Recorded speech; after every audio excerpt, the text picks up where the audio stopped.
প্রধানমন্ত্রী সৌদি আরব সফর কাটছাট করে ফিরে এসেছেন। বেলা 11টায় বিদেশ মন্ত্রক পর্যায়ের বৈঠক শুরু হবে। অত্যন্ত গুরুত্ব দিয়ে দেখা হচ্ছে এই বিষয়কে এবং সন্ত্রাসবাদের বিরুদ্ধে কড়া বার্তা ভারত দেবে। ইতিমধ্যেই কিন্তু সেই বক্তব্য পিএমও থেকে এসেছে। আমি আলোচনায় ফিরে আসবো, আবারও আপনাদের ছবি দেখাতে থাকবো কি অবস্থা, কি আতঙ্কের মধ্যে রয়েছেন মানুষজন। প্রধানমন্ত্রী সৌদি আরব সফর কাটছাট করে ফিরে এসেছেন। বেলা 11টায় বিদেশ মন্ত্রক পর্যায়ের বৈঠক শুরু হবে। অত্যন্ত গুরুত্ব দিয়ে দেখা হচ্ছে এই বিষয়কে এবং সন্ত্রাসবাদের বিরুদ্ধে কড়া বার্তা ভারত দেবে। ইতিমধ্যেই কিন্তু সেই বক্তব্য পিএমও থেকে এসেছে। আমি আলোচনায় ফিরে আসবো, আবারও আপনাদের ছবি দেখাতে থাকবো কি অবস্থা, কি আতঙ্কের মধ্যে রয়েছেন মানুষজন।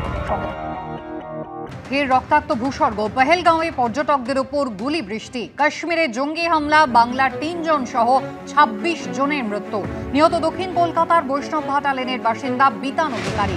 কাশ্মীরে জঙ্গি হামলায় নিহত বেহালার বাসিন্দা সমীর গুহ, প্রাণ গিয়েছে হায়দ্রাবাদে কর্মরত আইবি অফিসার পুরুলিয়ার বাসিন্দা মনীষ রঞ্জনের। জঙ্গিদের গুলি বৃষ্টিতে নিহতদের মধ্যে 2 জন বিদেশি নাগরিক রয়েছেন। পহেলগাঁওয়ে জঙ্গি হামলায় আহত হয়েছেন অন্তত 20 জন।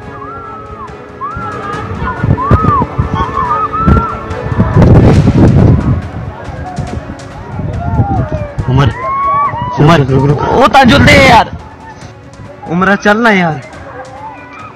ओ ये था कोई दिसता जहांगीर तो यार, बिहारियां पीछे जुल दे यार। পর্যটকদের ধর্মীয় পরিচয় জেনে হিন্দু জেনে জেনে তাদেরকে হত্যা করা হয়েছে। অন্তত 50 রাউন্ড গুলি চলেছে উপত্যকায়। আজ সকালে একেবারে থমথম করছে পর্যটক প্রিয় কাশ্মীর। সেই ছবি তুলে ধরেছেন আমাদের প্রতিনিধি সুকান্ত মুখোপাধ্যায়। যে ইতিমধ্যে রাস্তার বিভিন্ন জায়গাতে কিন্তু ইন্ডিয়ান আর্মি এবং জম্মু কাশ্মীর পুলিশকে পোস্টেড করা হয়েছে।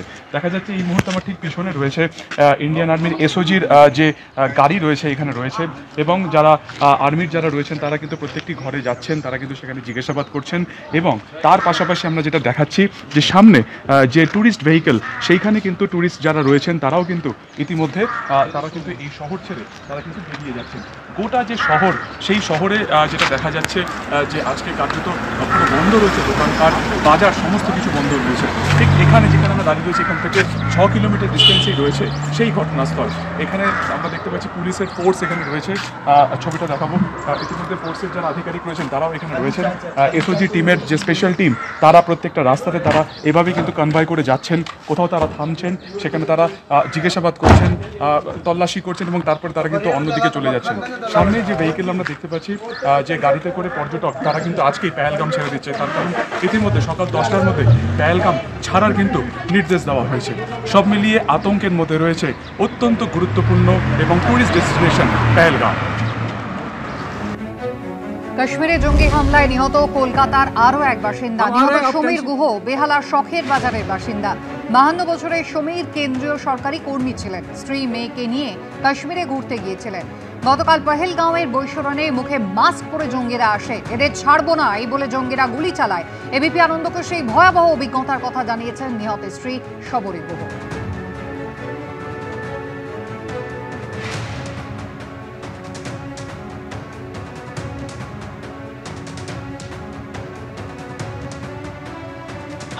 আমরা ফটো তুললাম, তুলে যে ফটো তুলেছে সে আমাদের বললো ফটোগুলো দিয়ে দিচ্ছি ইয়েতে। তারপরে বলার পরে আমাদেরকে বললো বসুন দেখে নিন। তারপরে বলাতে তারপরে এরকম আওয়াজ হচ্ছে গুলির।